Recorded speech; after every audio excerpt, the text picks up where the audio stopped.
Welcome back. It is Friday, May 12th in the MLB, and our four favorite picks are on the way. I'm Austin, joined by Logan. First off, let's recap yesterday, a weird slate in the MLB, and it was a weird day for us. A 1-0 in one day. We had one winner, one push. The push was put the Padres Twins over 8.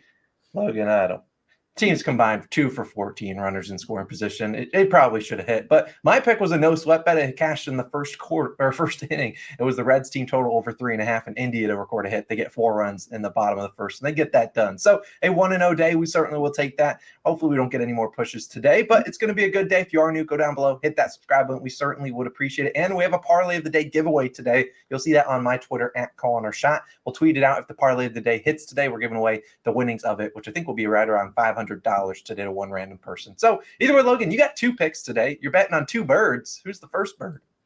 Yeah, the Bluebirds is the first bird, and we're going to the first 5 innings in the Blue Jays game. I'm taking the Blue Jays plus a half in the first 5 innings. Minus 110 odds on DraftKings is currently your best value on that one. Now, I've said it before, I'll say it again. If your book doesn't have first 5 innings, it also might be first half. We always have people looking for this bet, and you know what? It's the first half run line, and that's what we're looking for.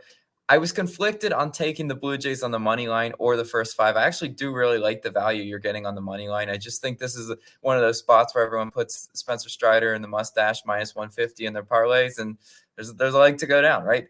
The first 5 feels a little bit safer, though, for me because the Blue Jays bullpen absolutely haunts me. There's some characters in there that I just cannot stand. So that's why we're going first 5 in this one. And Chris Bassett is starting for the Blue Jays, 4.27 ERA, 1.23 whip. I like those numbers, mediocre for Bassett, but they make me feel safe, right? In his most recent start, I do like what Bassett did. 7 innings pitched, 0 earned runs. Would love to see a duplicate of that, today. I really do like also something I've been exploring, hard hit percentage, right? I like Bassett's hard hit percentage at only 31%. That's 23rd out of 204 eligible pitchers. When you look at the hard hit percentage, you can filter by how many barrels they've hit or whatever. And Bassett is definitely in the top percentage of that. Atlanta, and that's important against Atlanta today because Atlanta's first in hard hit percentage at 45%. That's how they get their extra base hits, right? Baseball's not that complicated of a game. The harder you hit the ball, the usually further it goes. The further it goes, it's usually an extra base hit. And at the end of the day, Bassett has been getting those soft contact outs, and that's what we need, right? Now, who's starting for the Braves? Spencer Strider, the mustache, right? Faded the mustache a few times. Sometimes it works out, sometimes it doesn't. But Spencer Strider has been amazing. 2.7 ERA, 3.6 ERA versus AL East in his career, which I just found interesting when I was looking through the filters. So I'm like, maybe the AL East hitters can get to the mustache in this one. There aren't really weaknesses in his game. I'm not going to even pretend that. He's an absolute strikeout specialist. His K props at 8.5. They're expecting 9 Ks out of him, but he does toss in the occasional 3-walk game. If you look at his game log, sometimes he's missing locations, and sometimes the batters are plate disciplined enough to keep the bat on their shoulder and draw the walk. Toronto 8th in batting average, 12th in OPS at home. This is, pretty much a top 10 offense at home. I trust hitters like Guerrero Jr. and Bichette to hunt pitches against Strider and try to put one in the seats. That's how you beat a good pitcher like him. You gotta hunt a pitch and hope he makes a mistake. And I think these hitters are more than capable. At the end of the day, this is a first 5 run line plus a half. There's 2 ways to cash this bet. They can either be tied through 5, you cash this bet, or the Blue Jays could be leading through 5, which I could also see. And that's why they're one of my favorite, first 5 type bets to make. I'm going to go ahead and ride with the Bluebirds in this one. Come on, Blue Jays. You would never hurt me, right? That's my first pick. Austin, what do you got for us? Yeah, Logan, I like the pick, and Bassett's kind of been pretty good since his first start. First start, he gave up 9 earned runs, but he's been pretty dialed in. So I'm hopeful you can get that first one done. Now, I'm going to go to one of the latest games on the slate. Going to be a nasty pick, arguably just like the Reds team total yesterday, and it's going to be Athletics team total over 3.5 today. Currently plus 102 on Barstool. I find it very hard to believe if this line did go to 4. I don't know if I really would want to take it at 4 because then you're relying on, the A's to get you 5 runs to win, 4 to push. But I think 3.5 is probably a good number. I'd probably play that to right around minus 115, minus 120. Now, why am I on the A's? Because yesterday, do I just like taking the bad teams and hoping that they, turn it around? Well, not necessarily. I mean, we look at yesterday, the team total that I picked cashed in the first inning. Well, I'm not saying the A's are capable of doing that today. It would be cool if they did. But yesterday, the A's can't do any worse than they did then. I mean, yesterday they got shut out.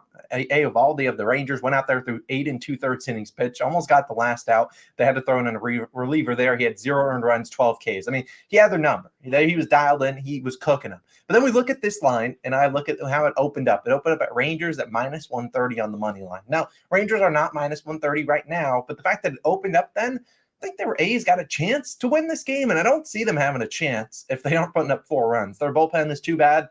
So I think they can get us 4 runs today. And while the Rangers are now minus 175, minus 200, they are on that minus 1.5 even odds run split, which Logan always talks about.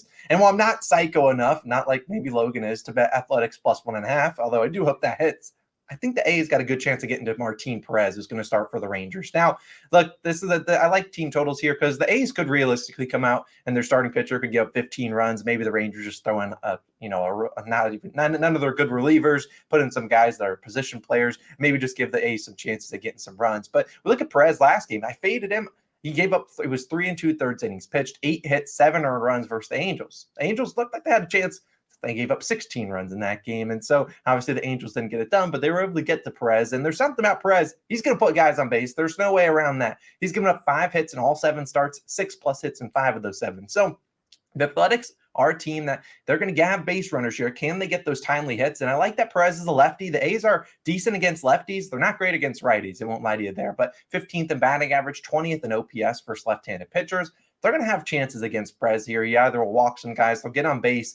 And Perez hasn't been great on the road, 4.91 ERA on the road compared to just 1.54 at home. All 5 of his home runs that he's allowed have been on the road as well. The Rangers bullpen is pretty mediocre. It's not like the best, not the worst in the world. They have done a very good job of keeping the ball in the ballpark, but like we say, home runs are unpredictable, so maybe they'll do some regression in terms of some guys hitting some home runs on that bullpen. So at the end of the day, the question comes down to whether the A's can get those timely hits. I like their lineup. They got decent hitters, Rooker, Ruiz, those guys, Blade. They have been decent this season. It's whether the guys at the bottom of the order can kind of step up. And I think they do today against Perez. I think they'll have their hit chances, get those guys on base, and hopefully Rooker and the other guys can drive them in. So give me the A's on the team total over 3.5 plus 102. Sure, I'll take a stab at that. But Logan, who's your other bird you're going with today? Yeah, we went with the Bluebirds in the first pick. Now we got to go with the Redbirds. I'm taking the Cardinals on the money line, plus 100 odds on DraftKings. Currently, your best value on this one. This is a classic Logan's line reading, right? You got the 13-25 Cardinals and their starting pitcher with a 7 ERA, and a pick 'em with the 22-16 Red Sox. Yeah, Cardinals is the play here for me. Absolutely. James Paxton makes his first start for the Red Sox this season.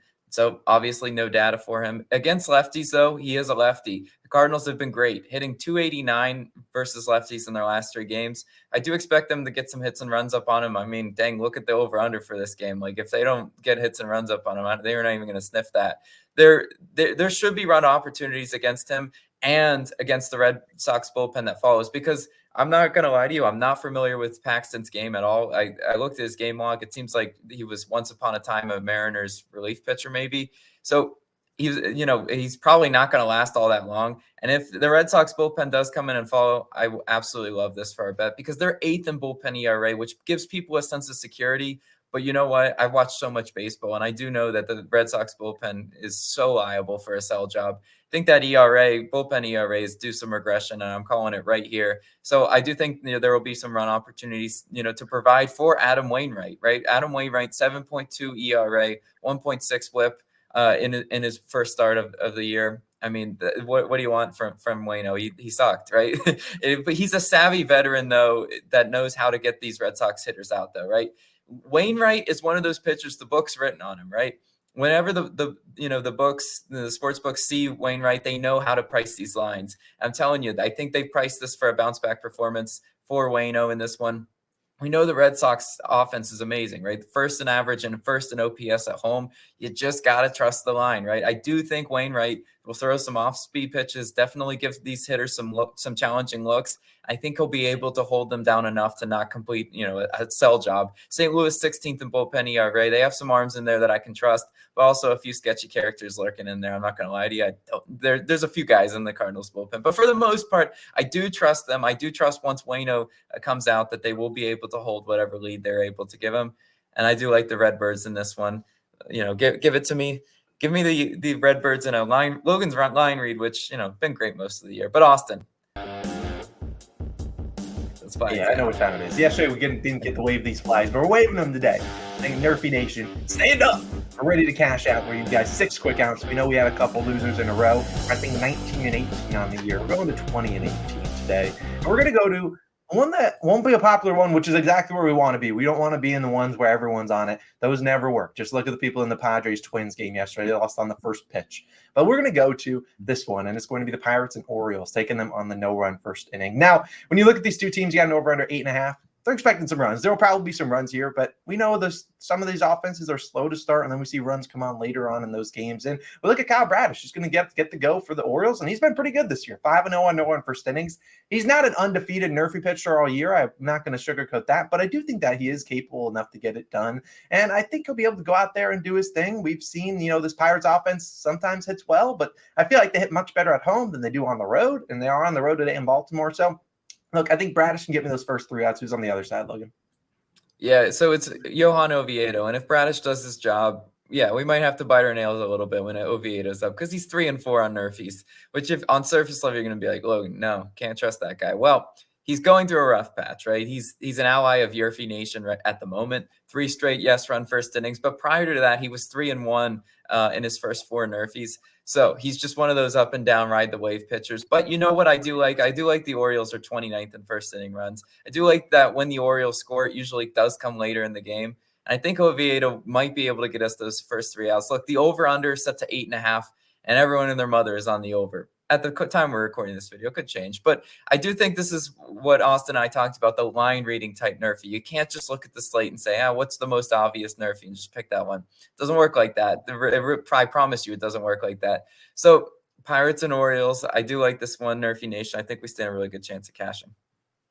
Yeah, we're getting these 6 quick outs. Let's go get it done in that Pirates-Orioles game. Those are our 4 favorite picks. You can see them all at the bottom of the screen. A reminder that our parlay of the day is live. Top link in the description. We're going to do a giveaway. I'm going to tweet it out. I think I'll say 3 p.m. Eastern. If you just like that tweet, follow me and follow Dimers. You'll see the exact tweet. And you might have a chance to win some money if that parlay of the day cashes. But if you want to see what the parlay legs are, it's right above my face. Go click it. We love you guys. Have a great Friday. We'll see you guys back in tomorrow on Saturday for some more picks. Let's bring out those brooms. We'll see you guys then.